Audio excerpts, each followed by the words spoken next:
ओम शांति। ओम शांति। आज की तारीख है 17 अगस्त 2024। साकार महावाक्य। बाबा कहते मीठे बच्चे, विनाशी शरीरों से प्यार ना करके अविनाशी बाप से प्यार करो।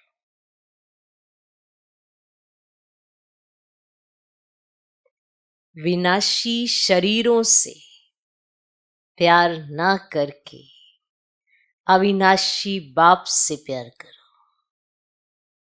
तो रोने से छूट जाएंगे। तो रोने से छूट जाएंगे।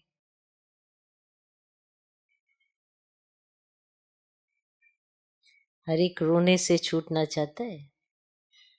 ये बार बार जो रोना आता है, कोई अंदर रोता कोई बाहर रोता, रोता हर एक के, पर कारण नहीं समझ में आता क्यों रो रहा है। अविनाशी बाप से हो प्यार होगा तो रोना तो नहीं पड़ेगा।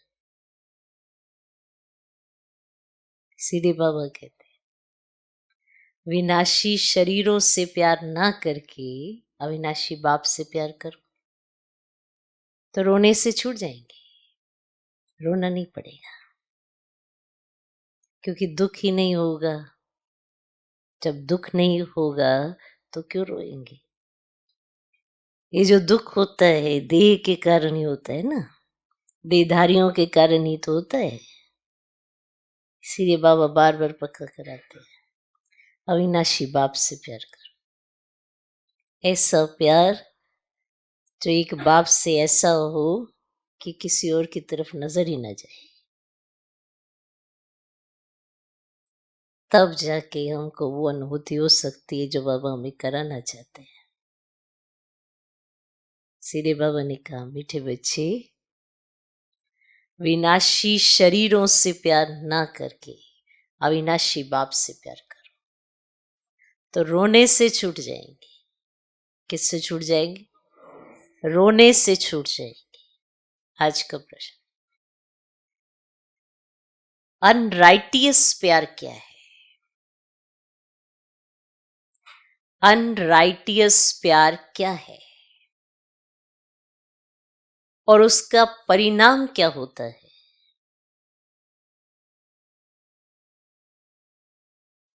अनराइटियस प्यार क्या है और उसका परिणाम क्या होता है?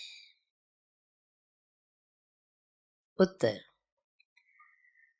विनाशी शरीरों से मोह रखना अनराइटियस प्यार है।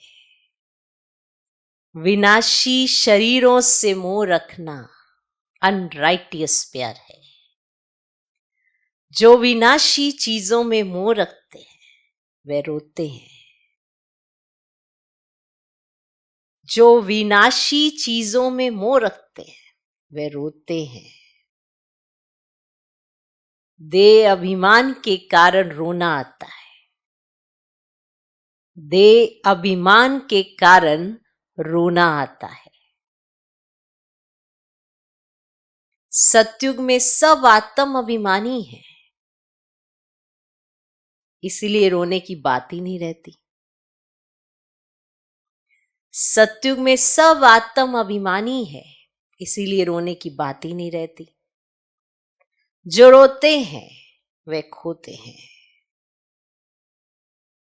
जो रोते हैं वे खोते हैं। सब कुछ गवा बैठते हैं। अविनाशी बाप की अविनाशी बच्चों को अब शिक्षा मिलती है।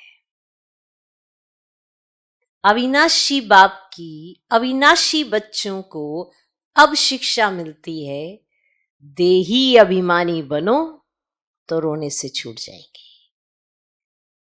देही अभिमानी बनो तो रोने से छूट जाएंगे। अविनाशी बाप, अविनाशी आत्मा, अविनाशी वर्षा और ये विनाशी शरीर, विनाशी प्यार विनाशी वर्षा और बार बार रोना। नहीं, बात ही ऐसी थी ना, इसलिए रोना आ गया। पर बात कुछ भी हो, कारण तो दे अभिमानी है। रोना आया, गलत थी बात, सही बात थी, कैसी भी बात हो, रोना आया माना दे अभिमान, माना दे का भान तो आया ना। मुझे बुरा लगा, अपमान फील हुआ, अच्छा नहीं लग रहा है, ये भी दे अभिमान है। कुछ अच्छा सा नहीं लग रहा है, क्योंकि दृष्टिकोण ही बदला है। किसने? दूसरों ने। पहले स्वयं ने, स्वयं ही दूसरों की तरफ देख रहे कि दूसरों की दृष्टि कैसी है। या हम बाप को देखने आए तो बाप की तरफ देखें ना। विनाशी शरीरों की तरफ देखेंगे तो दुख की अनुभूति होनी पक्की है। कोई आज अच्छे से बात करता है, उसके पिछाड़ी हो लेते हैं।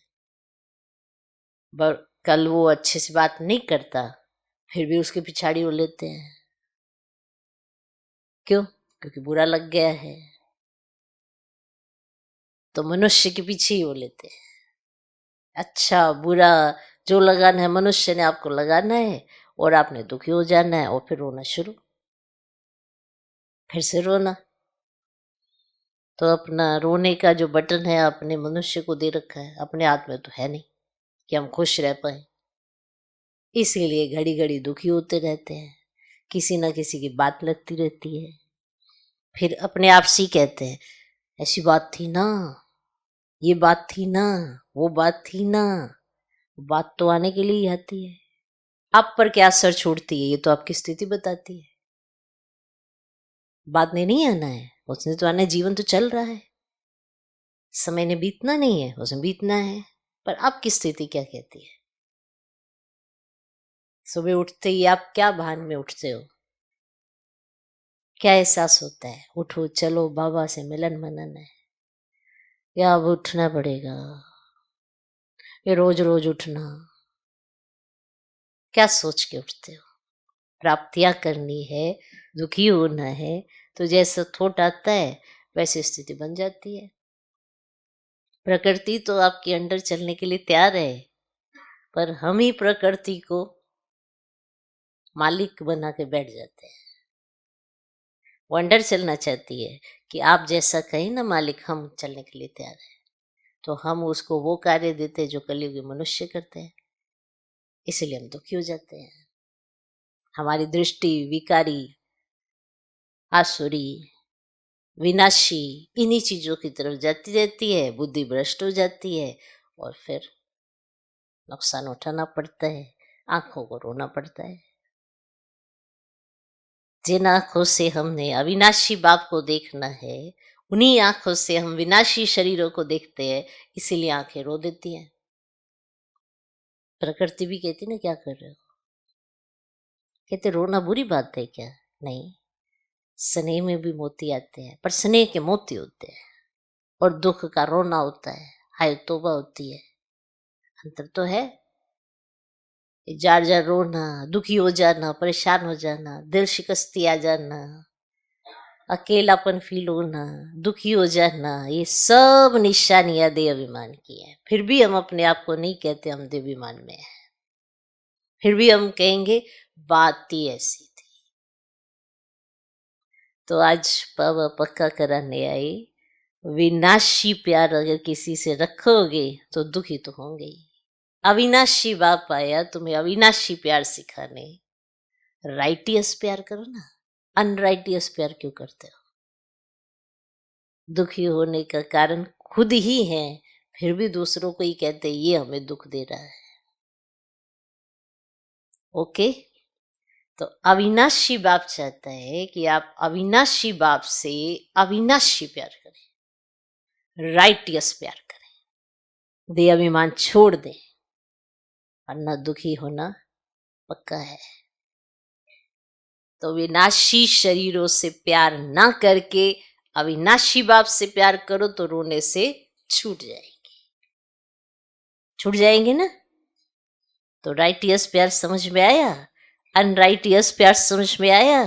कारण क्या है? देह अभिमान। ये देह अभिमान एक शब्द है, इसके पिछाड़ी बहुत सारी बातें आ जाती है। कुछ भी फील होता है, दुखी होते हैं, अपमान फील होता है, कोई रिस्पेक्ट नहीं कर रहा है, रिगार्ड नहीं दे रहा, अगर कुछ भी ऐसी फीलिंग आती है, ये सब निशानियां हैं देह अभिमान की। ओके, तो देही अभिमानी बनो तो रोने से छूट जाएंगे। ओम शांति। ये तो बच्चे ही जानते हैं कि आत्मा अविनाशी है और बाप भी अविनाशी है, तो प्यार किसको करना चाहिए? अविनाशी आत्मा को, अविनाशी को ही प्यार करना है। विनाशी शरीर को थोड़ी ही प्यार करना चाहिए। सारी दुनिया विनाशी है, हर एक चीज विनाशी है, पैदा होती है खत्म हो जाती है ना, कोई भी ये चीजें, चाहे शरीर है, विनाशी है। यह शरीर विनाशी है, आत्मा अविनाशी है। आत्मा का प्यार अविनाशी होता है। आत्मा कभी मरती नहीं, उसको कहा जाता है राइटियस। बाप कहते हैं तुम अनराइटियस बन गए हो। वास्तव में अविनाशी का अविनाशी के साथ प्यार होना चाहिए। तुम्हारा प्यार विनाशी शरीर के साथ हो गया है, इसीलिए रोना पड़ता है, इसीलिए रोना पड़ता है। अविनाशी के साथ प्यार नहीं, विनाशी के साथ प्यार होने से रोना पड़ता है। अभी तुम अपने को अविनाशी आत्मा समझते हो तो रोने की बात ही नहीं, क्योंकि आत्म अभिमानी है।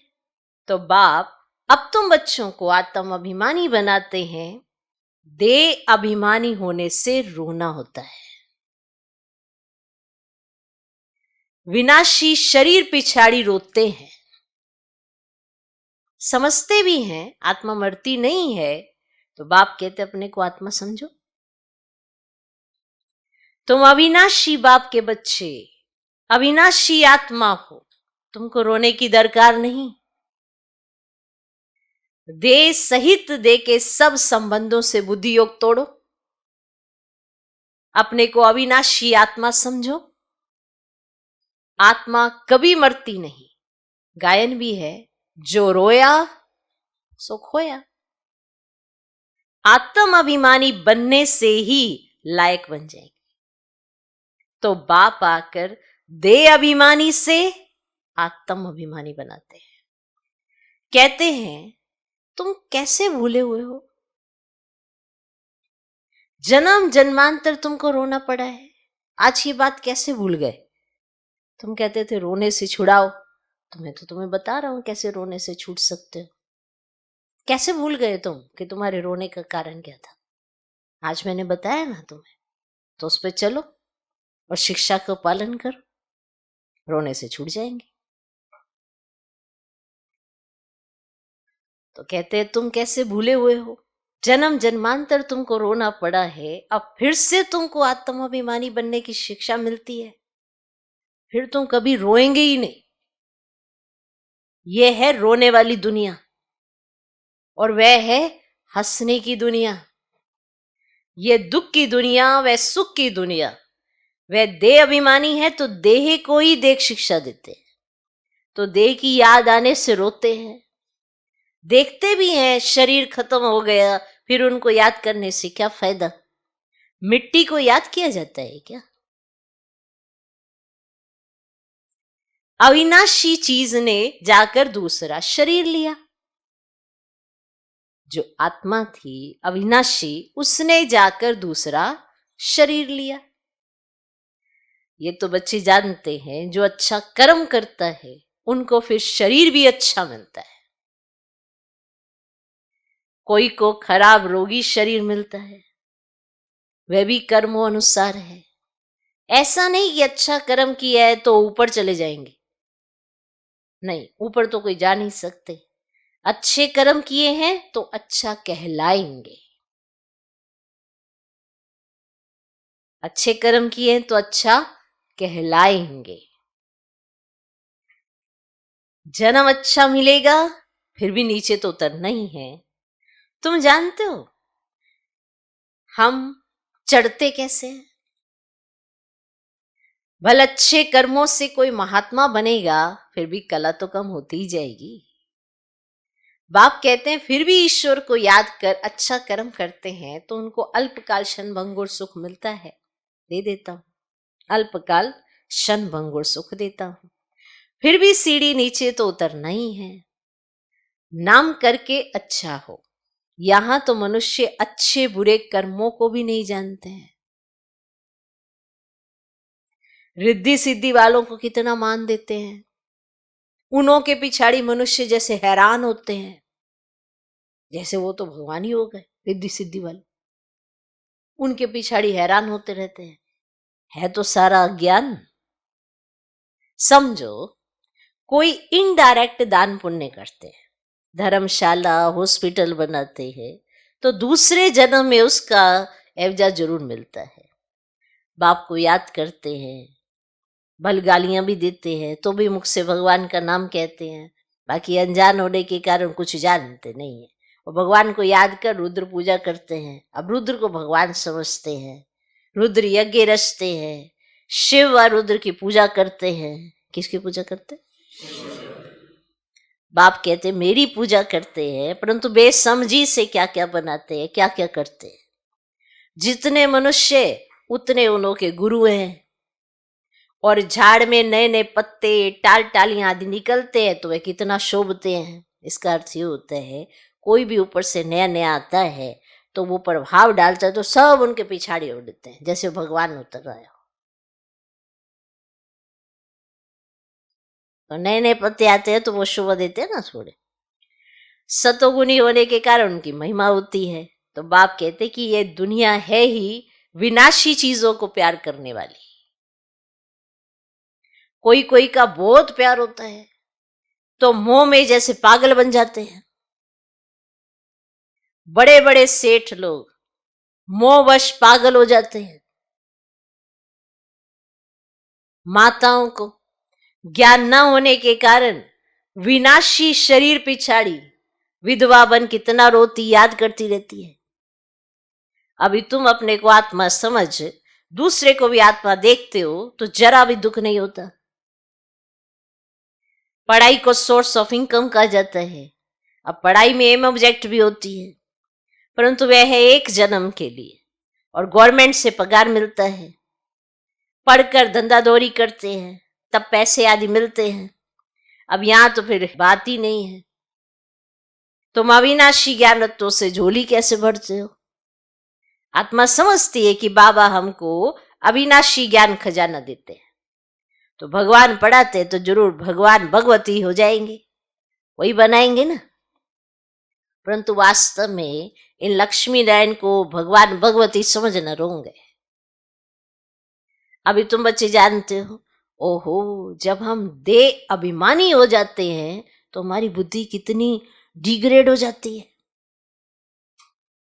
जैसे ही देह अभिमान सिर चढ़ता है तो बुद्धि डिग्रेड हो जाती है, और इसी बुद्धि से हम क्या क्या सोचने लग जाते हैं।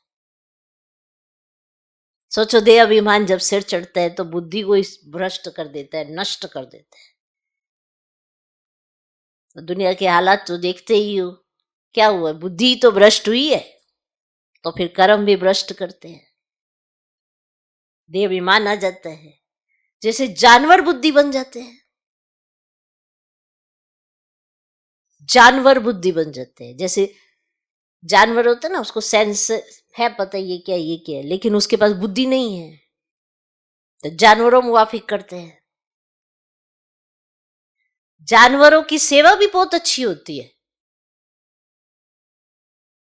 आज के समय में जानवरों की बहुत अच्छी सेवा होती है, मनुष्यों की तो कुछ भी नहीं। मनुष्य को तो कुछ समझते ही नहीं और जानवरों की पालना करते हैं। रेस के घोड़ों आदि की कितनी संभाल होती है। रेस के घोड़े होते हैं ना, उनका खाना पीना, उनका ठहरना, उनके ऊपर खर्चा करना, कितनी संभाल की जाती है उनकी। यहाँ के मनुष्यों के देखो क्या हालत है। जितना रेस के घोड़ों की संभाल होती है, इतना मनुष्यों की संभाल नहीं होती है। कुत्ते को कितना प्यार से संभालते हैं, चाटते रहते हैं, साथ में सुलाते भी हैं।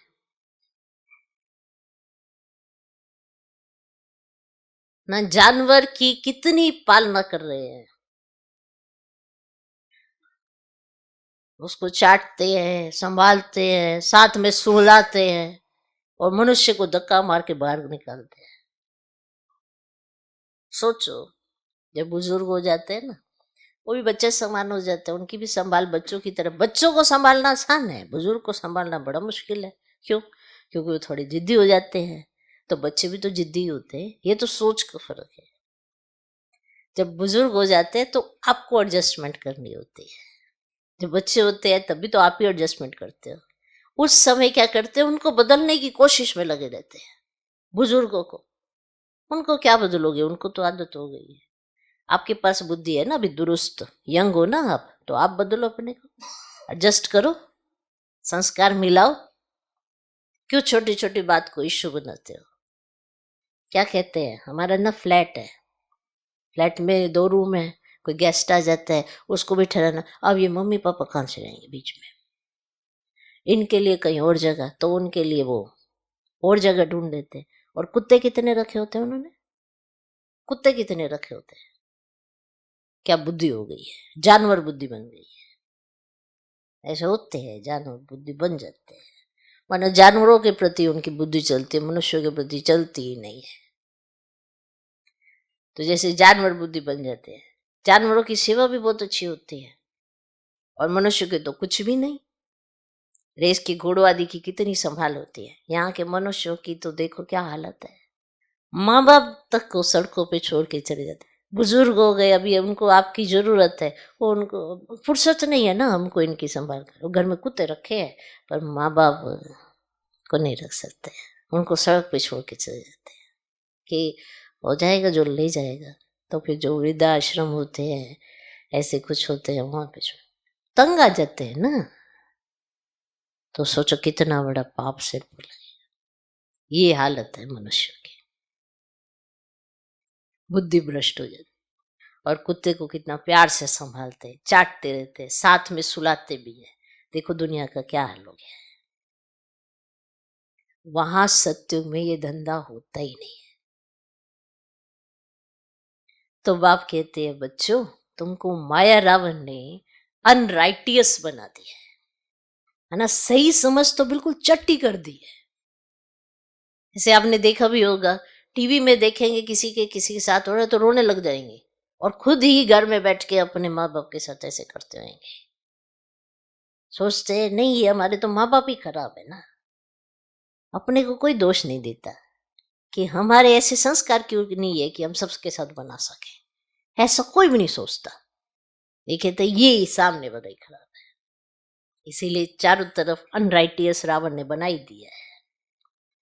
अनराइटियस राज्य है ना, मनुष्य अनराइटियस तो सारी दुनिया भी अनराइटियस हो जाती है। राइटियस और अनराइटियस दुनिया में देखो फर्क कितना है।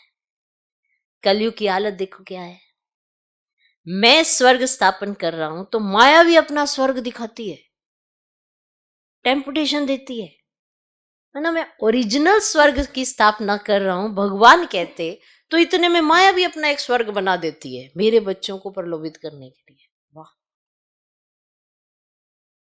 सोच के देखना, एक आर्टिफिशियल चीज तैयार करके ओरिजिनल चीज को छिपा देते हैं। क्या टेम्पटेशन है।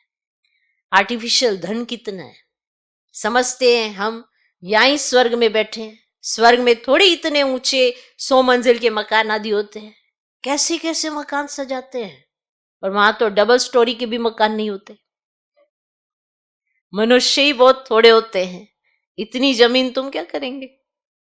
यहां जमीन के पिछाड़ी कितना लड़ते झगड़ते हैं, वहां सारी जमीन तुम्हारी रहती है। कितना रात दिन का फर्क है। वह लौकिक बाप, ये पालौकिक बाप, वो लौकिक बाप है, ये पारलौकिक बाप है। पारलौकिक बाप बच्चों को क्या नहीं देते हैं। अब ये पारलौकिक बाप कैसे देते हैं? तुम्हारा जन्म ही वहां होता है जहां तुम्हें सब कुछ मिले। ये देना है पारलौकिक बाप का तुम्हें।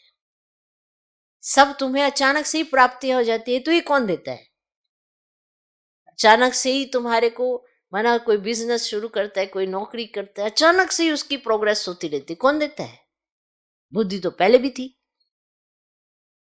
कौन देता है? ये पारलौकिक बाप देते हैं। तुम्हारे कर्मों अनुसार अब तुम्हें मिलने का समय है, तो वो देता जाता है। ये बड़ा तालमेल बना हुआ है। ऐसे कहां से मिलता है ये? आपका जन्म इसी शहर में, किसी और शहर में क्यों? अमेरिका में क्यों नहीं हुआ? लंदन में क्यों नहीं हुआ? यहां प्राप्ति करनी है ना, ये भारत देश में प्राप्ति करनी है ना, भगवान के समीप रहना है ना। कईयों का कर्मों अनुसार या कोई भी कारोबार अनुसार भी बाहर जाना पड़ता है, फिर भी कनेक्शन तो यहीं से जुड़ा हुआ है ना। तो सोचो कैसे प्राप्ति कराता है भगवान, पारलौकिक बाप कैसे देता है, सोच के देखो। अब कोई भी व्यापार शुरू करते हो, दिल बाप के साथ जुड़ी है और सच्ची है, तो प्रोग्रेस हो जाती है। और जो सब कुछ छोड़कर, बाप को छोड़कर कहीं जाता है, तो थोड़े समय माया लालच दिखाती है, फिर एकदम जमीन में पटक देती है, क्योंकि ऊपर उठा के तो नीचे गिरेगा ना। तो माया भी ऊपर ले जाती है, अचानक से उसको लगता है अरे सब कुछ मिल गया। ऐसे ही मैं भगवान भगवान कर रहा था, ये तो मेरे कर्मों अनुसार हो रहा है, ये तो मैं करके दिखा रहा हूं, मैं काम करूंगा तभी तो प्रोग्रेस होगी। फिर उसके बाद धीरे धीरे ऊपर ले जाती है उसको, और अचानक से एक झटका लगता है ऊपर से नीचे, क्योंकि अहंकार भी तो आया है। किसी को ऐसे दो दो सीढ़ी से कोई गिराएगा, किसी को ऊपर से गिराएगा, फर्क है कि नहीं है? तो माया भी ऊपर ले जाती है, आर्टिफिशियल चीज दिखाती है और एक धक्का दे देती है। ऐसे हमारे जो मॉरल्स है ना, ऐसे गिरे। हमें लगता है हम बड़े समझदार हैं, हालात तो सबको दिख ही रहे हैं। तो वहां तो मनुष्य ही थोड़े होते हैं, इतनी जमीन तुम क्या करेंगे? यहाँ जमीन के पिछाड़ी कितना लड़ते झगड़ते हैं, वहां सारी जमीन तुम्हारी रहती है। कितना रात दिन का फर्क है। वह लौकिक बाप, ये पारलौकिक बाप है। पारलौकिक बाप बच्चों को क्या नहीं देते हैं। आधा कल्प तुम भक्ति करते हो, बाप साफ कहते हैं इनसे मुक्ति नहीं मिलती है, अर्थात मेरे से नहीं मिलते। तो मुक्ति धाम में मेरे से मिलते हो। मैं भी मुक्ति धाम में रहता हूं, तुम भी मुक्ति धाम में रहते हो, फिर वहां से तुम स्वर्ग में जाते हो। वहां स्वर्ग में मैं नहीं होता, ये भी ड्रामा है। फिर हूबहू ऐसे रिपीट होगा, फिर ये ज्ञान भूल जाएगा, प्रायलोप हो जाएगा। जब तक संगम युग नहीं आया है, तब तक गीता का ज्ञान हो कैसे सकता? बाकी जो भी शास्त्र आदि है वे सब है भक्ति मार्ग के शास्त्र। अब तुम नॉलेज सुन रहे हो। मैं बीज रूप ज्ञान का सागर हूं, तुमको कुछ भी करने नहीं देता, पांव भी पड़ने नहीं देता। पांव किसका पड़ेंगे? शिव बाबा के तो पांव है ही नहीं, ये तो ब्रह्मा के पांव पड़ना हो जाएगा। मैं तो तुम्हारा गुलाम हूं। उनको कहते हैं निराकारी निरहंकारी। सो भी जब वे एक्ट में आए तब तो निरहंकारी कहा जाए। बाप तुमको अथाह ज्ञान देते हैं, और यह है अविनाशी ज्ञान रत्नों का दान। फिर जो जितना लेवे, अविनाशी ज्ञान रत्न लेकर फिर औरों को दान करते जाओ। इन रत्नों के लिए कहा जाता है एक एक रत्न लाखों का है। कदम कदम पर पदम देने वाला तो एक ही बाप है। सर्विस पर बड़ा अटेंशन चाहिए। तुम्हारा कदम है याद की यात्रा कर, उनसे तुम अमर बन जाते हो। वहां मरने आदि का फिक्र नहीं होता। एक शरीर छोड़ दूसरा लिया। मोहजीत राजा की कथा भी सुनी होगी, ये तो बाप बैठ समझाते हैं। अब बाप तुमको ऐसा बनाते हैं, अभी की ही बातें हैं। रक्षाबंधन का पर्व भी मनाते हैं, ये कब की निशानी है? कब भगवान ने कहा कि पवित्र बनो? तो ये मनुष्य को क्या पता कि नई दुनिया कब और पुरानी दुनिया कब होती है? ये भी किसको पता नहीं है। इतना कहते हैं कि अभी कलयुग है, सतयुग था, अभी नहीं है। पुनर्जन्म को भी मानते हैं और 84 लाख कह देते तो फिर जरूर पुनर्जन्म हुआ ना। निराकार बाप को सब याद करते हैं, तो वह है ना सब आत्माओं का बाप, तो वही आकर समझाते हैं। अब देहधारी बापू तो बहुत है, अब जानवर भी अपने बच्चों के बापू हैं, और उनके लिए तो ऐसा नहीं कहेंगे कि जानवरों का बाप। और सत्य में कुछ कीचड़ पट्टी होती नहीं। जैसा मनुष्य वैसा फर्नीचर होता है। वहां पंछी आदि भी फर्स्ट क्लास खूबसूरत होते हैं। पंछी फर्स्ट क्लास खूबसूरत होते हैं, सब अच्छी अच्छी चीजें होंगी। वहां फल कितना स्वीट बड़े होते हैं। फिर ये वह सब कहां चला जाता है? स्वीट से निकल कड़वाहट आ जाती है, थर्ड क्लास बनते हैं, तो चीजें भी थर्ड क्लास बन जाती है। जैसा मनुष्य वैसा फर्नीचर, फिर चीजें भी थर्ड क्लास बन जाती है। सतयुग है फर्स्ट क्लास, तो सब चीजें फर्स्ट क्लास होती है। कलयुग में है थर्ड क्लास, तो सब चीजें थर्ड क्लास। सब चीजें सतो रजो तमो से पास होती है, सब चीजें। अब यहां तो कोई मजा नहीं है। आत्मा भी तमो प्रधान तो शरीर भी तमो प्रधान है। अभी तुम बच्चों को ज्ञान है, कहाँ वह कहाँ यह, रात दिन का फर्क है। बाप तुमको कितना ऊंचा बनाते हैं, जितना याद करेंगे हेल्थ वेल्थ दोनों मिल जाएंगे। बाकी क्या चाहिए? अब दोनों चीजों से एक नहीं होगी तो हैप्पीनेस नहीं होगी। अगर हेल्थ है वेल्थ नहीं है तो भी हैप्पीनेस नहीं है, और अगर हेल्थ नहीं है वेल्थ है तो भी हैप्पीनेस नहीं है। समझो हेल्थ है वेल्थ नहीं है तो क्या काम के। और गाते भी है ना, पैसा है तो लड़का ना घूम कर आओ। बच्चे समझते हैं भारत सोने की चिड़िया था, अभी सोना कहाँ, सोना चांदी तांबा गया, अभी तो कागज ही कागज है। सोना भी गया, चांदी भी गई, तांबा भी गया, अभी तो कागज ही कागज है। और कागज पानी में बह जाए तो पैसे कहाँ से मिले? पहले पैसे सोने में होते थे ना, फिर चांदी में हुए, फिर तांबे में हुए, और अभी कागजों में है। और अगर ये कागज पानी में बह गए, ऐसे चपक चपक करके पकड़ लोगे क्या? तो फिर ये क्या काम के रहे? सोना तो बहुत भारी होता है, वे वहां ही पड़ा रहता है। आग भी सोने को जला ना सके।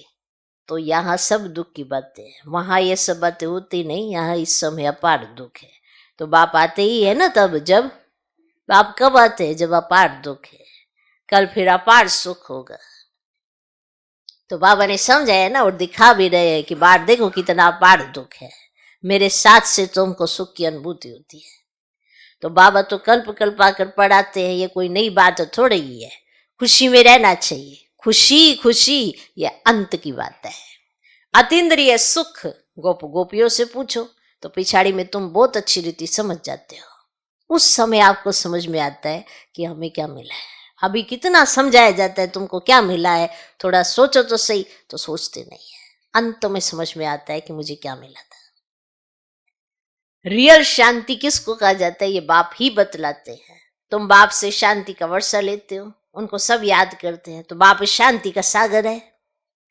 बाप समझाते हैं मेरे पास आ कौन सकते हैं, तो बाबा ये भी समझाते हैं कि मेरे पास आ कौन सकते हैं। फलाना फलाना धर्म फलाने फलाने समय पर आते हैं, स्वर्ग में तो आ ना सके। अभी साधु संत ढेर निकल पड़े हैं, दोनों की महिमा होती है। पवित्र है तो उनकी महिमा जरूर होनी चाहिए। तो अभी नए उतरे हैं, पुरानों की तो इतनी महिमा हो न सके, और वह तो सुख भोग तमो प्रदान में चले जाते हैं। तो कितने ढेर गुरु किस्म किस्म के निकलते जाते हैं, इस बेहद के झाड़ को कोई जानते नहीं है। तो बाप समझाते हैं कि भक्ति की सामग्री इतनी है जितना झाड़ फैला होता है, ज्ञान बीज कितना थोड़ा है और भक्ति को आधा कल्प लगता है। तो ये ज्ञान तो सिर्फ इस एक अंतिम जन्म के लिए ही है, और ज्ञान को प्राप्त कर तुम आधा कल्प के लिए मालिक बन जाते हो। भक्ति बंद हो जाती है, दिन हो जाता है, और अभी तुम सदा काल के लिए हर्षित बनते हो। इसको कहा जाता है ईश्वर की अविनाशी लॉटरी, कि आप हर्षित रह सको। है ना, आपको ये वरदान मिला कि आप हर्षित रहोगे, चाहे कैसा भी समय आएगा आप हर्षित रह सकते हो। ये ईश्वर की अविनाशी लॉटरी आपको मिली हुई है, उसके लिए पुरुषार्थ करना पड़ता है। ईश्वरीय लॉटरी और आसुरी लॉटरी में कितना फर्क होता है। अच्छा, मीठे मीठे सिकिलदे बच्चों प्रति माता पिता बाप दादा का याद प्यार और गुड मॉर्निंग। रूहानी बाप की रूहानी बच्चों को नमस्ते। हम रूहानी बच्चों की भी रूहानी बाप को नमस्ते नमस्ते नमस्ते। Good morning good morning good morning. धारणा के लिए मुख्य सार, पहला पॉइंट, तुम्हारे याद के हर कदमों में पदम है। तुम्हारी याद के हर कदमों में पदम है, इससे ही अमर पद प्राप्त करना है, इससे ही अमर पद प्राप्त करना है। अविनाशी ज्ञान रतन जो बाप से मिलते हैं उनका दान करना है। अविनाशी ज्ञान रतन जो बाप से मिलते हैं उनका दान करना है। तुम्हारे याद के हर कदमों में पदम है, इससे ही अमर पद प्राप्त करना है। अविनाशी ज्ञान रतन जो बाप से मिलते हैं उनका दान करना है। दूसरा पॉइंट, आत्म अभिमानी बन अपार खुशी का अनुभव करना है। जिसने आत्म अभिमानी स्टेज को महसूस कर लिया वो बहुत खुश रहता है। इसलिए अगर आपको खुशी फील नहीं होती है तो इसका कारण दे अभिमान है। आप इस अपनी उस पर क्यों नहीं मेहनत करते? क्यों मैं खुश नहीं हूं? क्योंकि मेरी अवस्था आत्म अभिमानी बने की नहीं है, दे अभिमान में हूं, इसीलिए मैं खुश नहीं हूं। बड़ी सिंपल सिंपल सी बात है, फिर भी हम बड़ी कॉम्प्लिकेटेड बना देते हैं। मेरी खुशी जाने का कारण कोई ये है, कोई वो है, कोई वो है। कोई नहीं है, मैं खुद ही हूं, मैं खुद ही हूं। आप अपनी सोच से ही तो खुश होंगे, और अगर आपने उल्टा सोच लिया तो दुखी होने के लिए तो कुछ और कारण तो चाहिए नहीं, आपकी सोच ही उल्टा बना रही। तो आत्म अभिमानी बन अपार खुशी का अनुभव करना है। शरीरों से मोह निकाल सदा हर्षित रहना। शरीरों से मोह निकाल सदा हर्षित रहना। मोह जीत बनना है, मोह जीत बनना है। मोह होगा दुखी जरूर करेगा, कहेंगे नहीं मेरा मोह नहीं है। आप स्पष्ट बात किसी को कह नहीं सकते तो मोह नहीं है तो क्या है? माना जिनको आपने सुना ना, मान लो आपकी रचना है तो वो तो आपके अंडर ही है ना, आप उसको भी स्पष्ट बात नहीं कह सकते। उनको जरूर सुना सकते हो जो आपके हमजीन्स हैं, तो बच्चों को ही नहीं समझा सकते क्या गलत क्या सही। तो क्या है ये? मोह नहीं है तो क्या है? ये मोह है। मोह जीत बनना है। आत्म अभिमानी बन अपार खुशी का अनुभव करना है। शरीरों से मोह निकाल सदा हर्षित रहना है। मोह जीत बनना है। शरीर से मोह निकालो, हर्षित रहोगे।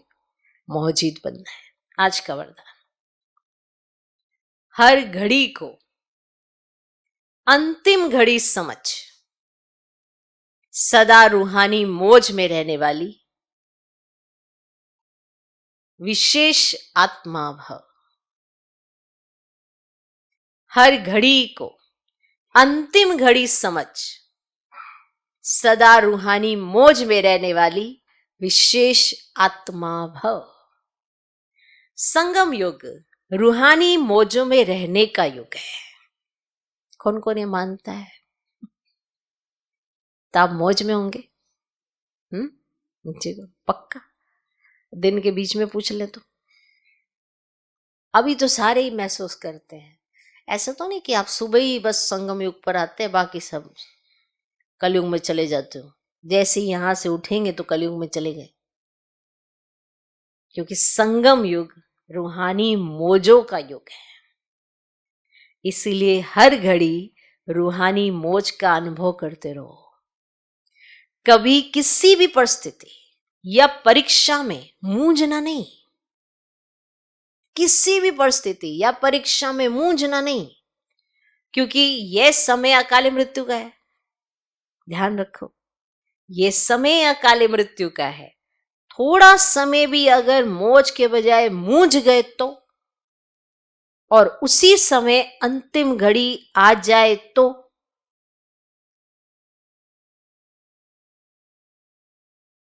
मौज के बजाय मूंझ गए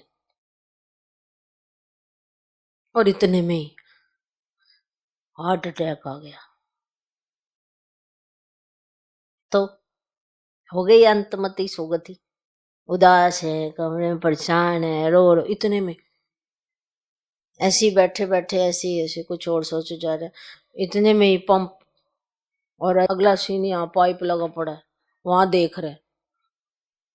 बताओ, हर घड़ी अंतिम घड़ी और मौज का अनुभव। अरे हम तो वो पार्टी कर रहे थे, मौज कर रहे थे, वो ही समझ आती है मौज। मौज तो मन से होती है भाई। अब किसी भी कंडीशन में हो, मौज की अनुभूति में ना बुद्धि शांत है, हल्की है, मन चित अच्छा है। सोचो कितनी देर में हो जाता है ये सब। इतने में अनडाइजेशन हो गई, इतने में ही वोमिटिंग आ गई, और एक ही वोमिट के साथ आत्मा भी निकल गई। अच्छा, हो गई अकाले मृत्यु।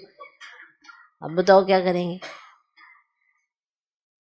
क्या करेंगे उस समय? हो गई। अब फिर वो निकल के बस वहां आ गई। ऐसा शरीर मिला, पहले से ही वहां पे हार्ट में होल था, अब फिर वो पाइप पे लग गई। और फिर इतने समय फिर ऐसे, क्योंकि कर्म ही ऐसे हमने किए होंगे तो फिर कुछ भी हो सकता है ना भाई। क्या नहीं हो सकता? कुछ भी हो सकता है। आज आप दुखी हो, परेशान हो, ये नहीं मिला, वो नहीं मिला, नेक्स्ट टाइम पता नहीं जो है वो भी ना हो, फिर क्या करेंगे? तो वही थोड़ा समय अगर आप मूंझ गए और उसी समय अंतिम घड़ी आ जाए तो अंतमति सुगति क्या होगी। इसीलिए एवर रेडी का पाठ पढ़ाया जाता है। एक सेकंड भी धोखा देने वाला हो सकता है। इसीलिए स्वयं को विशेष आत्मा समझकर हर संकल्प, बोल और कर्म करो। हर संकल्प, बोल और कर्म स्वयं को विशेष आत्मा समझकर करो और सदा रूहानी मौज में रहो। सारा खेल खुद की सोच का है। क्या सोचते हैं उस समय, उस घड़ी क्या फील करते हैं। इसलिए स्वयं को विशेष आत्मा समझकर हर संकल्प, बोल और कर्म करो और सदा रूहानी मौज में रहो। आज का स्लोगन, अचल बनना है तो व्यर्थ और अशुभ को समाप्त करो। अगर अचल अडोल रहना है, अचल रहना है, कोई आपको हिला ना सके, कोई आपके संकल्प को मना ऐसे व्यर्थ में ना ले जाए, तो इसके लिए पहले अपने ऊपर अटेंशन देना होता है। दूसरों पे हम ज़्यादा अटेंशन देने की कोशिश करते हैं, लेकिन अचल तो मुझे रहना है, अडोल तो मुझे रहना है। तो अचल अगर बनना है तो व्यर्थ और अशुभ मुझे मुझ में खत्म करना है।